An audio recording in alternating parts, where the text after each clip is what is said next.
Hello everyone! In this video, I'll share my predictions for Thursday's matches. The Europa League and Conference League qualifiers are continuing, and we will also have a few matches from the Spanish League. This is the first rescheduled round for some of the matchups, and the English League Cup is also continuing. I'll also be placing a bet on one of the matches where Chelsea will be playing against Luton. As usual, there will be timestamps for each match in the description. Don't forget to visit my Telegram. That's where I try to post the thoughts that I like the most. And enjoy the video, everyone.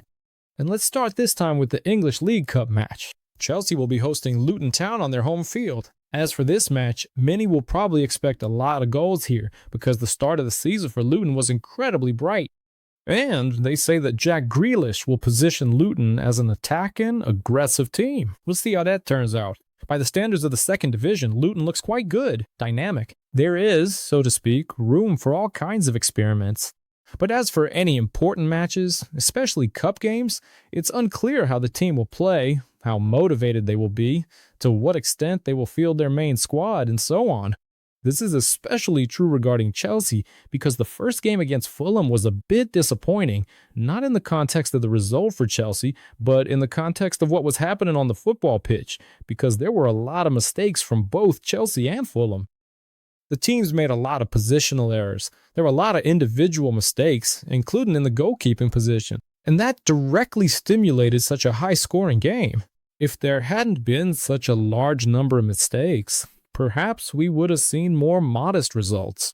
And in today's game, I would probably still start from the fact that Xabi Alonso isn't exactly a super attacking coach. I'll repeat again. Cup matches are a very complicated story because there are an incredibly large number of hidden pitfalls there. But as for today's duel, I am approaching this match as pragmatically as possible. From the side of the favorite, Chelsea, they will most likely dictate the flow of events here, but that doesn't mean they'll beat Luton by a huge margin, although they could certainly pull off such a scenario. Given that the club is currently quite seriously focused on regaining its position within the league, it seems to me that cup matches for Chelsea won't carry any super significant weight, and the team will likely be preparing more for their next English Premier League match rather than giving any preference to today's duel against Luton. Therefore, I fully allow for the possibility that the game might turn out to be quite calm, based solely on an acceptable result for the teams. So, my prediction for today's match is under 3.5 total goals. The next match for the day is the continuation of the Spanish La Liga, the first round. Celta will be hosting Osasuna on their home field. As for this match, in my opinion, Celta is a more than clear favorite for one simple reason. Celta just looks like a much stronger team this season than Osasuna. Osasuna fought for survival for a very long time last season. Osasuna had incredible problems towards the end of the season, especially when it came to defensive issues. Almost every match day, it was a terrible performance in terms of overall game balance. And during this offseason, the team, in principle, didn't do anything to somehow strengthen their position. There are some interesting players like Budimir, and there's some interesting play in terms of flank actions in the attacking line. But if we're talking about the midfield, if we're talking about the defensive line, then in principle, the situation there isn't exactly rosy. And even if we're talking about some more or less decent moments in the game against Levante, against more serious opponents for Osasuna, the matches will, of course, be incredibly difficult, especially the away games.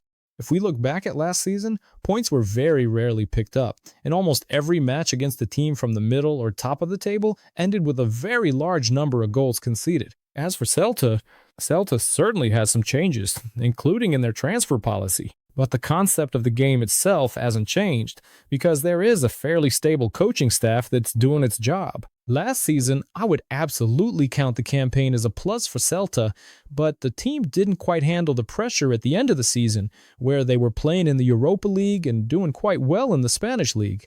However, the packed schedule and accumulated fatigue certainly played their part, and Celta started to fall apart in certain matches. But if you take away that moment, if you look at the initial phase of the season, everything was fine for Celta. The team was running, the team was playing attacking football. sometimes showing a certain flexibility. It definitely looked like one of the most interesting, bright teams in the Spanish league, if we're talking about teams in the middle of the table. And there was definitely no talk of any relegation battle. Rather, it was about fighting for European spots. But unfortunately, Celta couldn't make that happen because the team experienced a bit of a slump in their results.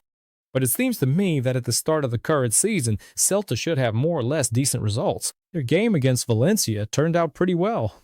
They just lacked a bit of finishing. Perhaps they will fix that exact element in their home match against Osasuna. Therefore, my prediction for today's match is a win for Celta.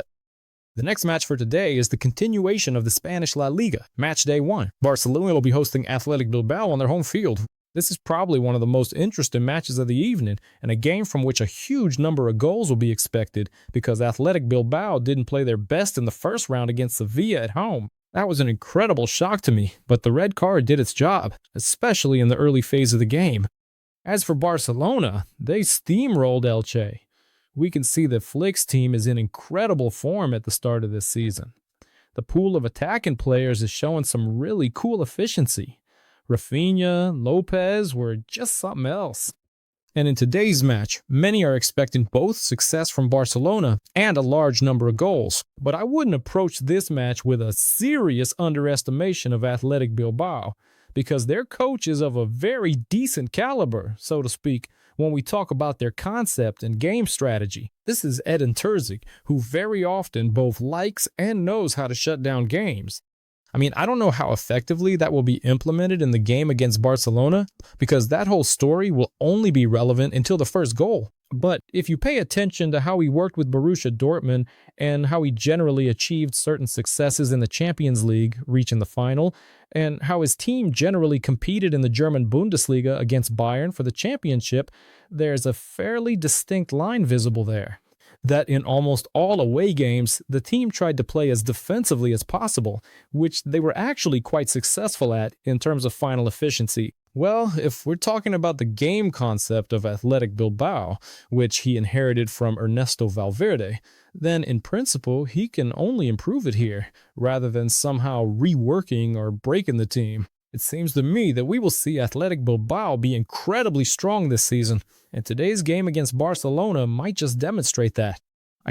I know that everyone will be talking about how Barcelona will win this match and that a large number of goals will be scored. But honestly, because of Edin Terzic and the style of play he's going to be setting up and fine-tuning at Athletic Bilbao, I think this game could turn out to be very difficult for Barcelona in terms of positional attacking play and potentially quite low scoring. Therefore, my prediction for this match is under 3.5 total goals, and I'm ready for the angry hater comments. The next match for today is the continuation of the Europa League qualification. Aarhus will be hosting Benfica on their home field.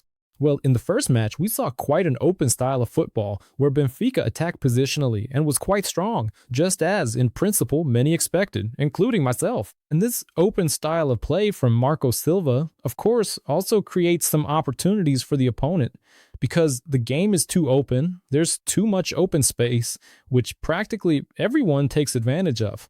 If we're talking about the domestic Portuguese league, or if we're talking about some qualification matches, and in today's match, this story is also quite relevant, because Aarhus in principle doesn't really have anywhere to retreat to.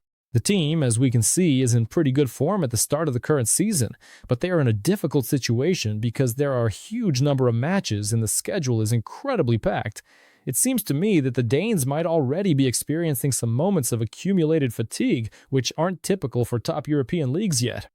And in today's match, of course, there isn't much belief that they'll be able to turn things around in their favor in the context of the 2 matches against Benfica.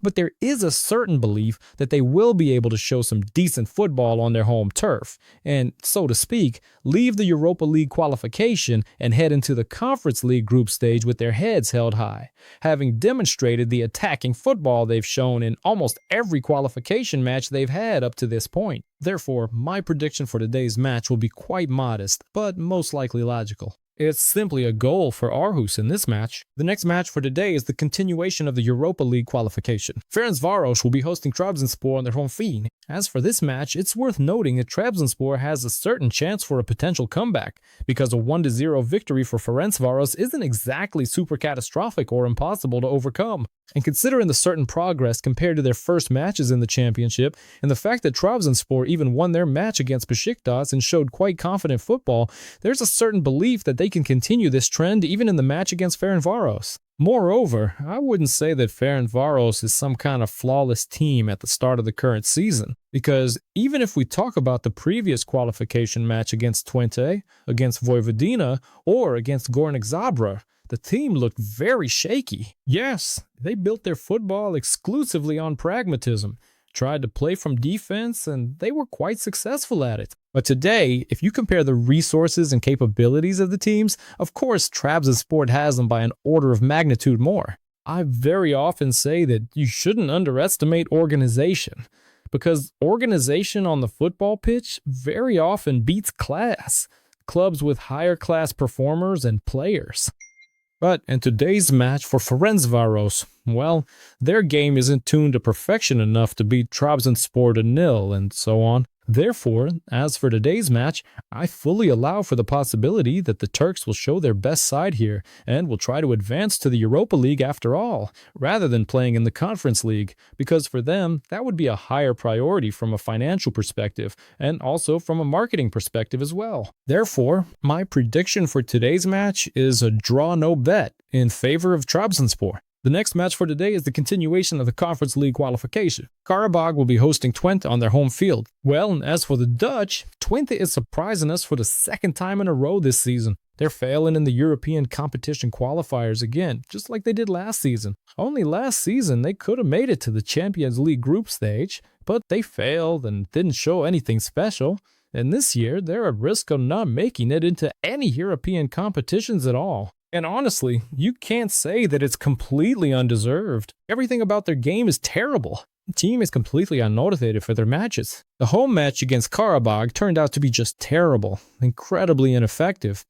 And the away trip to the Azerbaijani side to their home turf, well, I don't know what Twente is going to do here. Well, honestly, it's very hard to see a team in the Dutch side that can regroup and show some decent results, because even before this, a huge number of questions had arisen regarding them in a whole series of matches. And even if we talk about the domestic league matches, especially that away game against Heerenveen, why didn't the team win there? Why did they play so poorly there as well? One can only guess, because in principle they have everything for a good start, especially against the teams they played against, both the squad and the coaching staff. But so far, there hasn't been any particular result.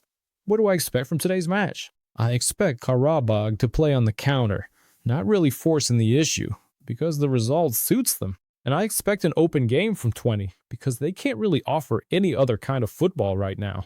The team is already more attack-oriented by default, and in a situation where they potentially need to come back, this story will be even more, so to speak, open. The team will open up more because they need to attack, and that will probably stimulate the attacking line in today's match quite well.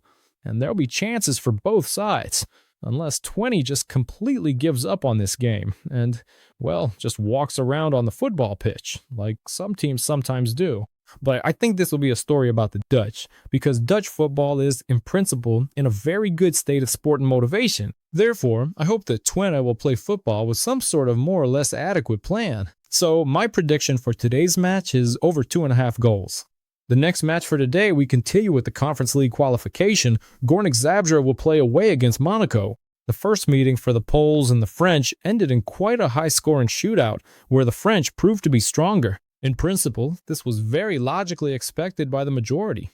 And so, in the return leg, the only question regarding this match is, what will Górnik Zabrze do here? Because there's no reason to expect them to play any style of football other than attacking, as the team is currently in pretty good functional shape. They even postponed their Polish league match to prepare for today's game. But as for Monaco, they played a very cautious match against Le Havre, where they got the result, and Filipe Luis's team showed, in principle, quite decent functionality. So far, Monaco looks a bit raw at the start of the current season.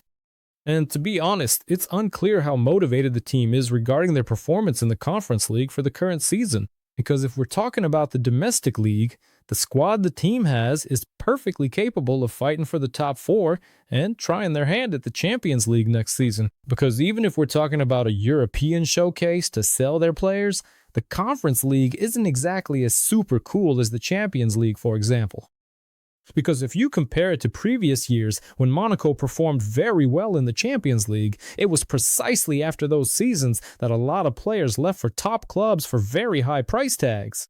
But when the team played in other European competitions, in tournaments, or didn't play at all, then accordingly the sales were more modest. So there is also a question regarding this. But be that as it may, I think that the Monegasques will be quite motivated on their home turf, as happens very often, but perhaps they will also have some problems in defense, just like it was away against the Poles. As I said, Felipe Luis is a very rational coach, more defensive rather than attacking. But due to Monaco being a bit raw at the start of the current season, this team is unlikely to show any super stable play in the defensive line, and will probably concede goals against functional teams like Górnik Zabrze. Therefore, as for today's match, I am also expecting goal-scoring action, just like in the first game. So my prediction is over 2.5 goals. The next match for today is the continuation of the Conference League qualification, where Ajax will host Sion on their home field. Well, as for the first match, which was an away game in Switzerland, the meeting ended quite logically, based on what was happening on the football pitch. But Ajax was a bit surprising in the context of their defensive play. Again, for the third match in a row, they've conceded 2 goals, and not against the strongest opponents either. It was Shelbourne, it was Heerenveen, it was Sion. And in today's match, you look at it, and it seems like everything is going pretty well for Ajax in terms of the potential to pull off a rout here and please the fans who will come to support the team. But won't the Swiss team show themselves in terms of attacking play here? That is a very serious question. But be that as it may, I wouldn't want to consider that aspect, because if we talk about teams from Switzerland that are currently participating in various European competitions and qualifiers, they often show very inconsistent football away from home. So for that reason, I wouldn't want to consider anything regarding Sion in this match if we're talking about any kind of attacking play. But as far as the defense goes, everything is extremely static. As usual, Swiss teams are very poor defensively. They concede a lot, both at home and away. And that is probably what I would base my analysis on for today's match. If Ajax is highly motivated, and the support of their home crowd can motivate them quite well in this regard, then Ajax could very well repeat the same level of goal-scoring activity today that they had in their previous match, specifically creating enough chances for 3 or 4 goals. And in principle, if everything goes very well in terms of finishing, they could actually score them. So as for my prediction for today's match, I don't expect any major upset here, and I'm expecting at least 2 goals from Ajax on their home turf. Therefore, my prediction is an individual total of over 2 goals for Ajax. The next match for today is the continuation of the Conference League qualification, where Brighton will be hosting Tromsø on their home field. Well, Tromsø didn't show anything supernatural in the match against Brighton, but first and foremost, it's worth noting that Brighton didn't show anything special either, because Herzler's team was very strange. It's clear that the Conference League isn't really a priority for them at all. Even if they were playing in the Europa League, that tournament was hardly a priority for them, because for English teams, there is only one tournament that matters, the English Premier League. Everything else just takes a back seat. And we saw that even though the team played extremely poorly away against Tromsø, in terms of expected metrics, there are absolutely no questions about the match against Aston Villa. The team crushed Aston Villa, scored 4 goals, and secured a more than convincing result for themselves. And so, regarding predictions for today's match, a lot of people are going to be scratching their heads. And how is that even possible with Brighton? Such a strong team. They have such a great squad. All of this comes down to motivation. When you have motivation, you can go out there and do what you did in the match against Aston Villa, for example, right? And when you don't really have any special motivation, you end up playing the kind of football we saw against Tromsø away in the last Conference League qualifying match. So in today's match, everything will come down exclusively to the motivation of the management, the coaching staff, and the motivation of the players. It's very difficult for us to determine that, but in terms of forecasting, I would base it on the fact that Brighton, when they play in any kind of tournament, except for the English Premier League, they often try to play as brightly, as openly, and as offensively as possible. And if we don't see a large number of goals in today's match, I will be very surprised. Moreover, I will be very surprised if the Norwegians don't have a couple of good opportunities to score near Brighton's goal here. Because as practice shows, if Brighton plays as aggressively and openly as possible, there are often incredible gaps in the midfield that their opponents, of course, can take great advantage of. As for the Norwegians, they are quite mobile. They have a very decent young squad, very fast players in the attacking line, and technical players who can make great use of all this. Therefore, my prediction for this match will be both teams to score. The next match for today, we continue with the Conference League qualification, where Partizan will host Getafe on their home field. Getafe showed a rather peculiar style of football in the first round match. I wouldn't say Bordalás' team lacked motivation, but if they advance in the Conference League, it'll be very difficult for them to play in both La Liga and the Conference League because they don't have the right resources for that. Perhaps this team will try to monetize it somehow. Well, they'll try to realize some financial gain. We'll see. But as for priorities, of course, the Spanish La Liga is their absolute priority. The match against Racing demonstrated exactly that, and as for today's match against Partizan, I don't expect to see any serious performance. It seems to me that the Serbian team here might not just be looking for some potential revenge. The Serbian team here could, in principle, even contend for a win and create some kind of climax regarding who moves on. It's very hard to believe, because the teams are from very different leagues in terms of level, but away games in Serbia are very difficult, especially for teams like Getafe, which don't have much squad depth, which have a lot of problematic aspects in their game, which play with only one specific style of play, and which are not flexible enough in their, so to speak, behavioral factor on the football pitch. So regarding today's match from Getafe, I definitely don't expect to see any super mobile attacking football. They might even be able to win this match, but it would be thanks to some counterattacks or set pieces. As for positional attacking play, I think everything will be in Partizan's favor here. And if we talk about the overall physical condition of the team, and look at how Getafe played against Racing, and how Partizan performed in their league matches, then it seems to me that Partizan might be quite well focused on the return leg against Getafe at home, and will try to pull off an upset here. So there is a certain, well, not exactly minimal, but a pretty decent amount of faith in the Serbs, which I think I will convert into my prediction. Therefore, my prediction for today's match is that Partizan will not lose this game.